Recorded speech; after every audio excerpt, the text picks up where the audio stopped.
Hello, everyone. My name is Jonathan Jaman, and I am a co-chair associate director at large for AIA Florida. I'd like to welcome you to another installment of AIA Florida's Friday Facts, where I cover and attempt to summarize AIA Florida and AIA in general related topics of the week. Sometimes I like to add some random article that I find interesting that I'd like to share with you all. On this week's episode, we'll be covering quite a number of quick topics, including Florida Trust Honors, the University of Miami Lakes Village Project, remembering Joseph G. Farrell, FAIA, AIA Florida Resiliency Committee, Fall Hot Topics, Tactical Advisory Committee, or TAC, Communities Trust Board Announcement, AIA National Report, AIA Tech App Partnership, Edward Mazria and Sustainability, and finally, Chief Resiliency Officer in Miami. As usual, there's going to be timestamps in the description below, along with useful links to topics that I'll be covering. So feel free to look in the description below for those links if you'd like to listen to any particular topic in specific. But before that, we'll get into some general disclaimers. And so, once again, some of the information I am presenting is from a personal point of view, and it may not completely line up with AIA Florida's stance or any other entity that may appear within the video. I will make an effort to make sure that it's clear when I'm expressing personal opinions. Also, businesses I mention within the video does not mean an endorsement, nor am I getting paid to promote them. I am just sharing the information that I see to you all. Florida Trust for Historic Preservation honors AIA Florida members. AIA Florida architects picked up awards at the Florida Trust for Historic Preservation's 2021 Florida Preservation Awards. REG Architects won an Outstanding Achievement Award for adaptive reuse for their historic rehabilitation of a 1927 school into a community hub for Boynton Beach. It also won a Meritorious Achievement Award in adaptive reuse for their adaptation of the old Fort Pierce Post Office, which I guess was built in 1935, into an event center for Peacock Cultural Art neighborhood. Guri Matute, PA, won an Outstanding Achievement Award in Historic Landscapes for their work in Graynolds Park in Miami-Dade County. Rick Gonzalez, AIA, won the Individual Distinguished Service Award. He has, the trust says, dedicated his architectural career to the preservation and revitalization of Florida's historic resources. His firm provided designs for the 1916 Palm Beach County Courthouse, Mar-a-Lago, the Martin Luther King Jr. Memorial Plaza in West Palm Beach, and Belgrade's Old City Hall. I will also be doing a particular topic covering the Preservation Awards, and that will be a separate video for those of you who are interested in such topics. University of Miami Lakes Village has been honored. The University of Miami Lakeside Village, which earlier this year won an AIA Florida Caribbean Design Award of Excellence for Sustainability, was honored by the Chicago Atheneum Museum of Architecture and Design and the European Center for Architecture, Art, Design, and Urban Studies. An international jury of prominent architects, designers, critics, and educators selected the project from more than 450 entries for an International Architecture Award. Lakeside Village was designed by Architectonica and built by Moss and Associates. It features 25 interconnected buildings with 6,000 square feet of sloped green roofs. It wasn't done to be showy, Jessica Brumley, Vice President for the university's Facilities Operations and Planning Division, said of the green roofs. And I quote, "The designers successfully incorporated sustainability into the building, and that's something that's obviously important to us as an institution." Lakeside Village was also an Architizer A+ Awards Popular Choice winner and was recognized by the Florida Educational Facilities Planners Association, in addition to the AIA Florida Caribbean region. This is one particular topic that is just going to be a link to the article if you'd like to read a little bit more about it. I wouldn't necessarily like to do a video on this unless somebody requests to do a deeper dive, and then we can see how we go about that. AIA Florida remembers Joseph G. Farrell, FAIA. Joseph G. Farrell, FAIA, has died on August 20th at the age of 89. He began his career in Sarasota in the 1950s as an assistant to Paul Rudolph, working with him on the creation of the His Umbrella House and the Walker Guest House. Farrell, also an Army veteran, graduated from the University of Florida before relocating to Hawaii in 1961, where he spent most of his career. He became a principal at AHL in 1969, and during his career won more than 40 design awards and honors, including the Governor of Hawaii's Architectural Arts Award. He was named a Fellow in 2020. Farrell returned to Sarasota in 2017, becoming an active member in the Center for Architecture Sarasota. AIA's Florida Resiliency Committee has been led by Lindsay Perez, AIA, and works to provide AIA Florida members with materials to help educate clients, policymakers, and the public on sustainability in the practice of architecture.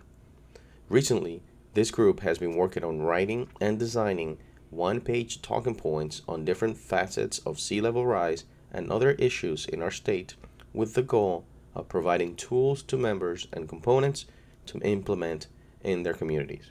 This is once again another example of the great work that AIA tends to do that goes under the radar, or it may not affect everyone, but this is the sort of thing that committees are constantly doing and developing, providing toolkits for the membership in order to provide them with the work that they need in order to be more effective at what they are trying to do.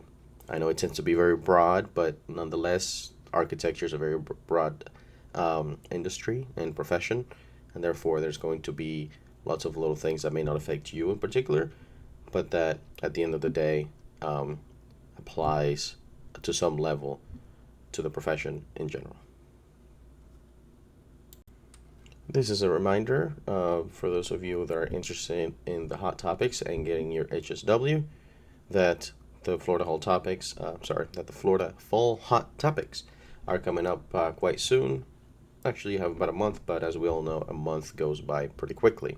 I've covered this particular topic before, so at this point, I'll just leave a link down below as a reminder of where to sign up for the dates that are available in your location. And they vary from South Florida, Central Florida, and Northwest Florida, and also Northeast Florida. So once again, the big sort of cities are going to be Palm Beach, Orlando, Tampa, Pensacola, Tallahassee, and Jacksonville.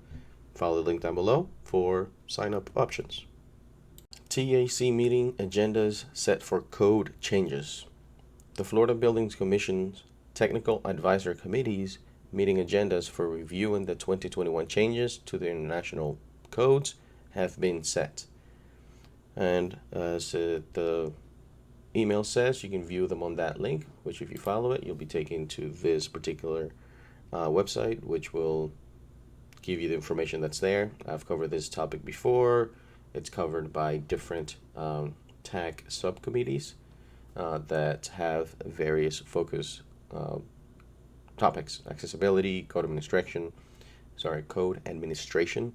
electrical, energy, fire, mechanical, plumbing, roofing, special occupancy, structural, and even swimming pool. They go through it and give particular suggestions and actions for the commission to take, as well as sort of some code links, some useful code links from previous changes from the 2017 to the 2020 codes. In any case, links are going to be down below for you to explore that as you may see fit. Valenstein has been named to Communities Trust Board. Governor Ron DeSantis has named former Department of Environmental Protection Secretary Noah Valenstein to the Florida Communities Trust Governing Board. Valenstein is also a senior advisor at the American Flood Coalition. He earned a bachelor's degree in environmental policy from the University of Florida and a law degree from Florida State University. The Florida Communities Trust helps communities protect natural resources, provide recreational opportunities, and preserve traditional working waterfronts. It uses grant programs such as the Parks and Open Spaces Florida Forever program and the Stan Mayfield Working Waterfronts Florida Forever program to acquire land for parks, open space, greenways, and projects supporting Florida's seafood harvesting and aquaculture industries. In an effort to grow the influence of the architectural profession, AIA has developed the gubernatorial appointment program to help architects get on boards such as this one. The GAP toolkit can be found on that particular link, which I've also provided down below, and it looks something like this. Once you sort of read the introduction, it gives you the seat name, qualification that is needed, the status of the seat, and the term of the appointment. Once again, my personal opinion here, this is one of the many things that tend to go under the radar of what the AIA does. And this is another resource that you can find to have an impact into what the government does. As a wide profession as the architecture is of knowledgeable individuals, I think that we can help move and sort of advance positive change and positive initiatives that the government can do. Architects can help the government become a little bit more effective and efficient at sort of improving the natural resources that we have, amongst many other things. In any case, I'll leave the links down below, and I won't continue rambling on, and we'll move on to the next topic. AIA report shows pandemic's effects on firms. Despite a steep economic recession during the first half of 2020, compensation for architectural staff at U.S. architecture firms essentially held flat over the 2019-2021 period, according to the American Institute of Architects' biannual compensation report. And I quote, "Like many professions, architecture firms across the country have had to weather an incredibly volatile period," said AIA Chief Economist Kermit Baker, PhD and honorary AIA. And I continue the quote, "While we have seen an unprecedented recovery in architecture billing during the 2021, this report provides a valuable snapshot of the impact the pandemic had last year on firm compensation and employment levels." End quote. According to the report, architecture firms lost 16,000 positions between February and their low in July 2020, which is 8% of all payroll positions at firms. Meanwhile, the overall economy lost over 21 million payroll positions between February and April 2020, or 16.5% of total payrolls. The biannual compensation report provides salary data for more than 40 architecture firm positions in cities across the United States, as well as industry salary trends and analysis on where the market is headed.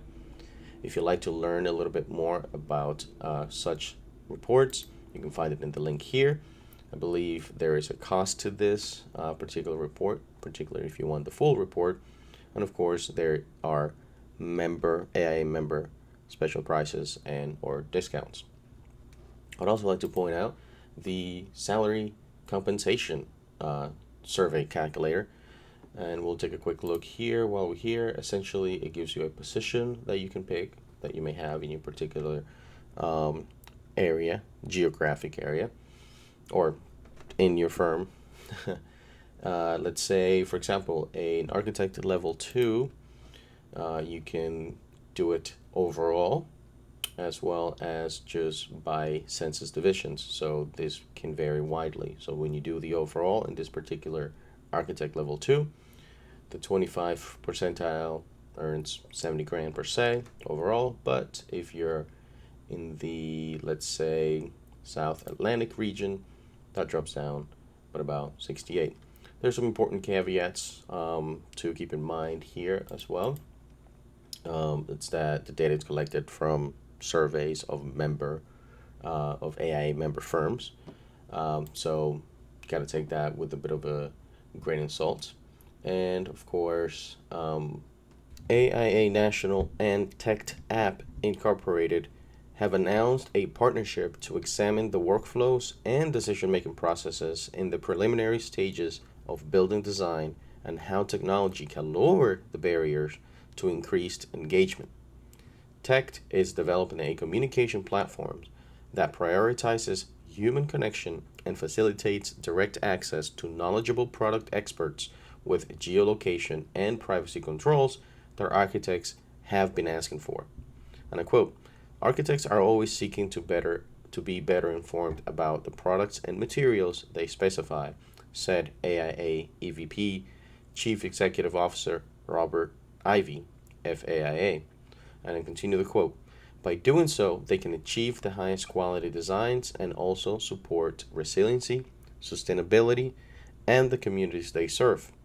We are looking forward to advancing the product selection process with the Tech team and supporting our members in the process."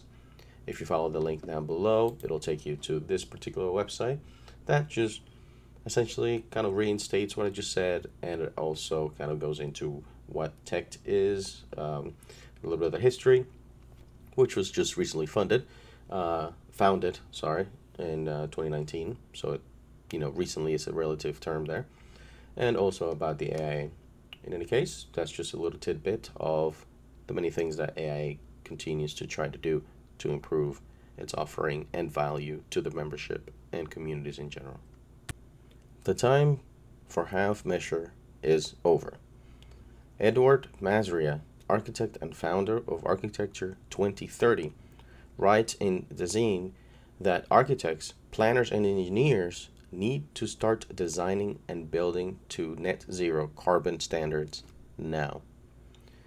We're all in this, and I quote, "We're all in this together and must act quickly and boldly.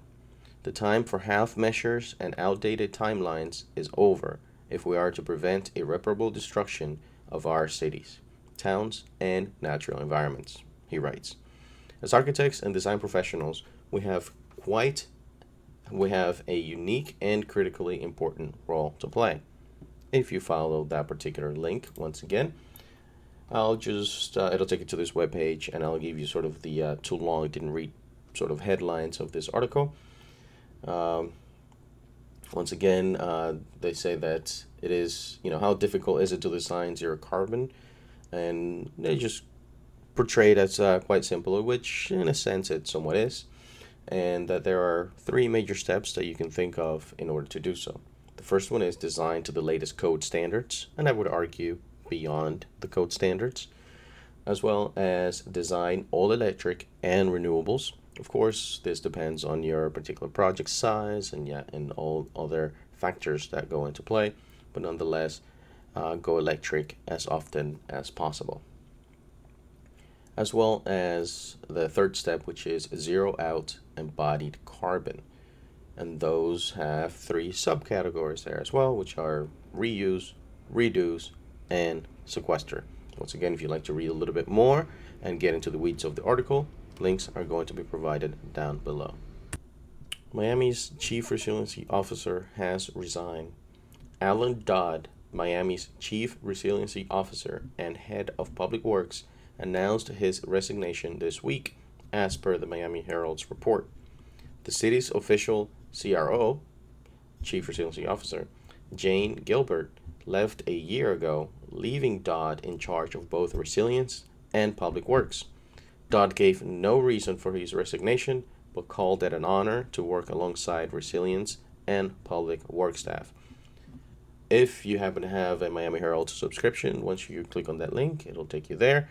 And like I said, it's behind a paywall, so only those of you who have a membership with the Miami Herald will be able to fully read into the article and get extra information. With that, we just sort of can remind you about the calendar.